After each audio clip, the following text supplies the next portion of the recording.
Selamat berjumpa kembali seluruh mahasiswa. Pada kesempatan ini kita akan bicara Business Intelligence dari sisi implementasi ERP.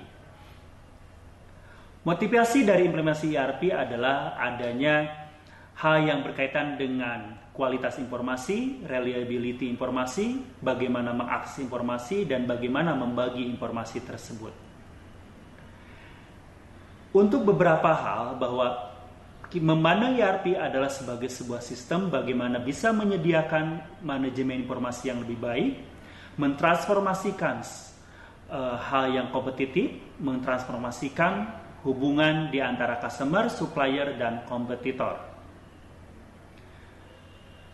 Dari dapat terlihat bagaimana industri mulai dari supplier, kemudian potensial dari hal yang berkaitan dengan kompetitor, kemudian juga dengan pembeli, dan yang lainnya ini berkaitan dengan dari porter. Hal-hal yang lain adalah bagaimana keuntungan didapatkan saat kita melakukan ERP, bagaimana kita bisa melakukan hubungan customer dan supplier dari pihak kita sebagai organisasi, kemudian bagaimana kompetisinya dilihat, dan bagaimana komposisi dari hal yang berkaitan dengan fungsionalitas produk, kinerja dari harga yang kita tawarkan, pelayanan, kemudian juga kualitas dan inovasi kita, dan bagaimana respon time atau time to marketnya. Sehingga kita bisa lihat berkaitan dengan beberapa keuntungan kompetitif, yaitu kita bisa melihat berkaitan dengan harga produk yang lebih unik, kemudian juga switching cost, efisiensi internal, dan efisiensi interorganisasi. Kemudian di sini berkaitan dengan bagaimana yang kita sebut dengan efisiensi interorganisasi, bagaimana supply chain manajemennya lebih baik di dalam logistik, operasi, kemudian marketing dan pelayanan. Kemudian dia bagaimana meningkatkan market kita melalui misalnya online storefront dan internet banking. Kemudian juga bagaimana organisasi bisa re-engineer seluruh beberapa prosesnya. Hal yang berkaitan dengan mengadopsi dari enterprise system adalah bahwa melihat bahwa company itu sangat membutuhkan dan bagaimana kaitannya dengan marketplace. Kemudian bahwa organisasi itu akan bertumbuh dan bagaimana harus menyediakan yang berkaitan dengan data warehouse dan middleware. Fase implementasi dari ERP pertama berkaitan dengan chartering fase, di mana di sini adalah keputusan itu dikompres atau dilakukan keputusannya lebih antar organisasi. Contohnya dengan bagaimana organisasi memiliki keputusan dengan vendor, konsultan, atau company eksekutif atau IT spesialis. Bagaimana kunci dari aktivitas seperti membangun sebuah business case untuk ERP, bagaimana memilih software package-nya, bagaimana mengidentifikasi seorang project manager, bagaimana menyetujui pembiayaan dan penjadwalan. Tahap berikutnya adalah tahap project. Bagaimana aktivitas ini berkaitan dengan sistemnya, akan dilakukan jalannya sistem, berkaitan dengan kuncinya adalah di sini yang berperan adalah project manager, project team member, internal IT spesialis, vendor, dan konsultan. Sedang aktivitasnya berkaitan dengan konfigurasi software, integrasi sistem, testing, konversi data, training, dan roll out. Fase berikutnya adalah berkaitan dengan shakedown fase. Ini berkaitan dengan bagaimana kita akan memberikan hal-hal yang berkaitan dengan sistem itu dapat langsung ready atau langsung berjalan. Di sini Bagian yang terlibat adalah adanya project manager, project team member, operational manager, dan end user.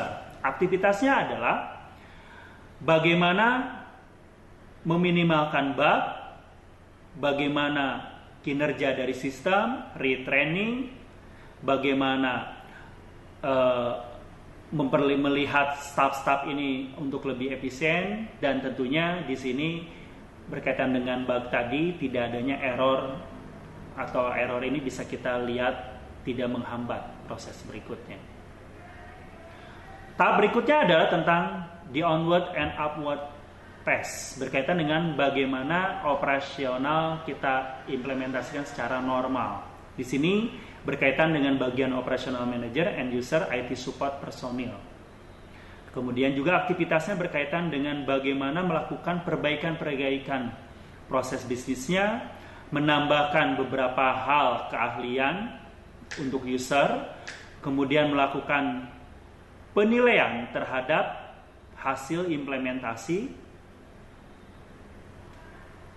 dan untuk berikutnya adalah bagaimana hal-hal yang berkaitan dengan sistem development life cycle, karena hal ini berkaitan dengan sampai bagaimana sistem ini diterapkan.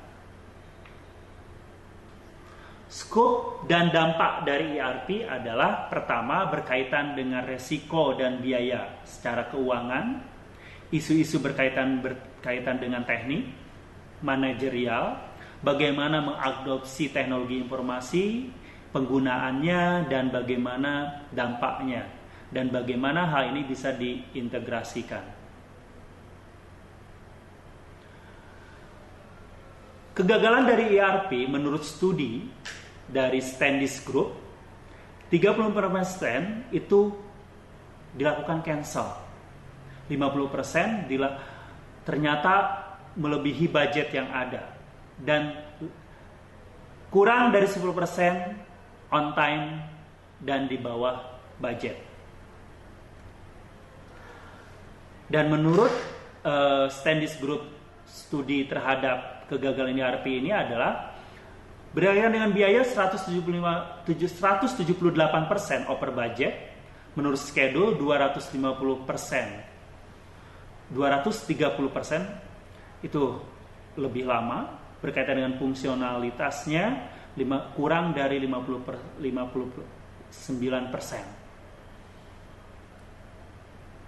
Nah, kenapa hal ini bisa gagal? Karena pertama, banyak pihak yang tidak menginginkan sistem ini sukses. Banyak pihak yang tidak nyaman dan tidak ingin melihat sesuai kebutuhan mereka dari sistem yang baru ini. Banyak pihak melihat ini tidak realistis harapannya terhadap sistem yang baru. Kemudian banyak pihak juga tidak mengerti tentang konsep dasar dari sistem yang akan diterapkan. Banyak dari data-data secara berdasarkan data ini tidak akurat, kemudian secara teknik ini sangat sulit. Nah, apa yang bisa mengakibatkan ERP ini sukses? Bahwa di sini jangan merasa khawatir terhadap hasilnya, sehingga 89% responden mengklaim bahwa proyek mereka adalah sukses. Nah, ternyata hal yang bisa membuat sukses adalah adanya ukuran dari proyek, kemudian juga ukuran operasionalnya bagaimana, kemudian hasil yang harus kita lihat adalah jangka panjang dari bisnisnya.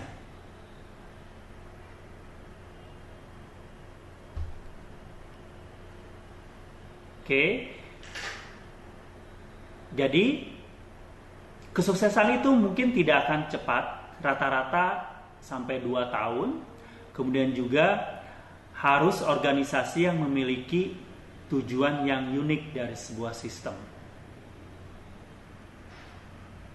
Faktor-faktor yang bisa mempengaruhi kesuksesan dari ERP adalah faktor eksternal terhadap pengontrolan organisasi.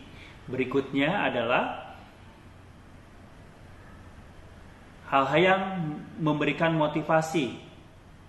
Jadi kultur dari organisasi ini juga sangat penting berkaitan dengan tujuan, perencanaan, eksekusi, sampai responnya terhadap masalah.